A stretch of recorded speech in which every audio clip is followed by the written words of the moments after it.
It was a delight to see Frank Caliendo kick off Hard Knocks last night. We figured let's get him on the phone right now. How are you doing, Frank? I'll tell you what, man. Going Gruden on you right away. By the way, came right out of the chute. So how did that all come about? Did Gruden call you? Did somebody call you on behalf? What happened? It started out with somebody from the Raiders. You guys know, Jeff Leonardo? Sure. He's Gruden's right-hand guy. Sure. Good friends. They have to think of a Ninja Turtle names to figure out which one it is. Go through it. Not Michelangelo. It's Jeff Leonardo. Right. So he texted me at probably 2 in the afternoon, and the meeting is going to be at 8:30. What? And he kind of told me, he said, hey, maybe they'll have you come down at some point. He kind of warned me before, but didn't want to tell me. Now, remember, or maybe you don't. I think I talked to you about this before when I was in. I talked to the Raiders last year when they were in town in Phoenix. Okay. And so I'd done it before, and this time it was very different. First of all, the energy, crazy different. That was mid-season. They'd lost a bunch of games, and it was. I could just feel, the energy was really low. Derek Carr, after I talked to them last year, was like, "Hey man, thanks for coming in." That really picked me up, and I think it got our guys going a bunch. So this year, when I went in, I wasn't ready for that energy. I wasn't ready for the feeling. Also, I thought it was going to be like last year when I walked in. They opened up the door and I was on the stage. I had never seen the room that I was walking into. I was talking to Deuce the whole time before that, Gruden's son, who looks like basically Ram Man from He-Man. For the Marvel people, he looked like the Juggernaut. I just wanted to run through a wall and attack Deadpool. So I'm waiting. I'm just messing around there. I'm not even thinking that the cameras are on me the whole time, and I thought maybe some of that would be on there, but it ended up not being. So Leonardo opens up the door. I go into the room. I've got to walk through the whole team. I didn't know that. I was ready to just start talking as soon as I walked in the room, and then I see that everybody's there, and I'm like, I'm not in Kansas anymore, man. It was. So hold on a second. Frank Caliendo here on the Rich Eisen Show. So did Gruden know you were coming out? Did he know? Yes. John's the one who wanted me to. He had Jeff. Gruden's busy with some other stuff right now. He and AB and the Scooby-Doo gang, they're all trying to find a helmet to solve the mystery and figure out where it's at. Right. So, I'll tell you what, man, we'll be right back. I gotta get the mystery machine going, man. We're going to go that. So I'm walking through the group. I don't see faces. I just see massive people, like giants that are taller than me when they're sitting down.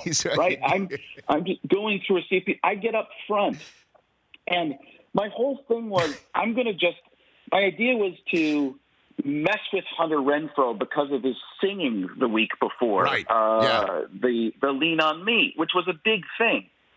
And I didn't realize that once I got in front of everybody, I was going to be completely scared to sing. That I got up there, I did the John Gruden, University of Dayton, and I do this. I'm fixing to do this stuff for free. You know why? Because I love football. I had that all ready to go, but then I wanted to sing, and HBO and NFL Films actually tightened it up and made it better. I froze for like what they told me was like 10 seconds. No kidding. Not saying anything. Just making the face. But wait a minute, you skipped one part. Frank, you skipped one part making fun of Glenon's neck. That was fantastic. That was actually from later. They actually pulled that up and moved it up. Oh. Yeah. I mean, it was the magic of editing. Brilliant, because I came in and I forgot most of the jokes I was going to do, guys, because I was so worried about singing. And my head was bobbing like I was listening to – it's like I was doing karaoke and following the bouncing ball the whole time with the Gruden head. Like, I'll tell you what, man. I'm like, I really was just frozen. They did it like it went great. It was really great. But the way they put it together, I had jokes like, and there's the voice of reason of the Raiders, Richie Incognito. I forgot to do that joke. I looked at I'm looking over at Derek Carr. I'm like, didn't recognize you with the sleeves there, Gunner. You know, I didn't. All that stuff, I missed it. I had like 35, 40 jokes. And they like I said, I went into the song, and in my head, it was like a drunk guy trying to meet a lady. Like in my head, I thought I was the most debonair, brilliant guy in the world. Like a drunk guy meeting trying to hit on some person, so a woman at a bar. He's like, he thinks he sounds like a romantic lover, and he said, "Hey, you look pretty." That's what it was like. Like I thought I was singing "Sometimes in our lives we all have to." I thought and it came out like sometimes in our lives, like hey. We like to march. What the heck was it? Well, Frank, it was, and by the way, it was still really funny. In terms of making it look good too with NFL films, it had to have been amazing to hear your Gruden as just telling these guys to go play football. They used it. That was the way the show started, and you heard the Hard Knocks theme underneath you, like NFL films music. That was awesome. Unbelievable. That had to be great. Listen, when you talk about things you never expect to happen in your life, right. That was one of them. I didn't even play sophomore JV football. I only made it to freshman. And the people, everybody going crazy for this little appearance there. And I didn't know they were going to open with it. I thought they might stick it in the middle and do a quick little thing. To go from blank screen to me to that was insane. And the people, and nobody's ever really heard me swear before, and that made people like, "Oh my, Caliendo's finally cool." That's kind of what I got from people. Worked blue, and it's funny when Gruden at the end had you be, as you pointed out, his jukebox, and he mentioned Madden. I thought the same thing. You know, will some of the young guys in the room know who Madden is, which flipped me out, obviously, just know what he sounds like.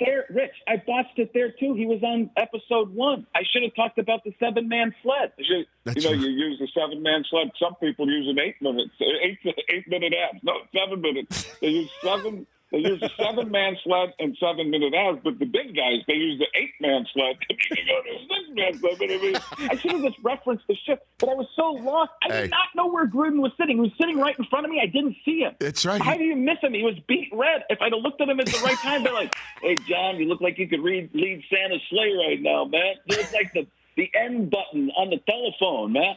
It was crazy how much I didn't see. Oh man, it was great, Frank. Just well done. Before I let you go, where are you playing? Let's get a little pop out there, Frank Caliendo. Omaha. I'm actually doing Omaha. Everything else is, I think, sold out right now. But the Omaha Funny Bone this Sunday. Take a look at frankonstage.com, and we actually did a full-on recap last night of Hard Knocks. Me and a bunch of other people. Drew Powell, who was on Gotham, and the Sklar brothers are involved as well. frankpods.com, and you can listen to us. We started out with football Gruden style, so it's pretty ridiculous. Dude, that was great. Just hearing the Hard Knocks theme underneath you, and then the last line before they roll the hole open is like, I forgot what I said 5 minutes ago. As Gruden. But that was complete. Now you know from this interview, complete honesty. Complete honesty. Take care, Frank. Thanks for the call, brother. For more of The Rich Eisen Show, tune to Audience Channel 239 on DirecTV for free on BR Live or download the Rich Eisen Show app.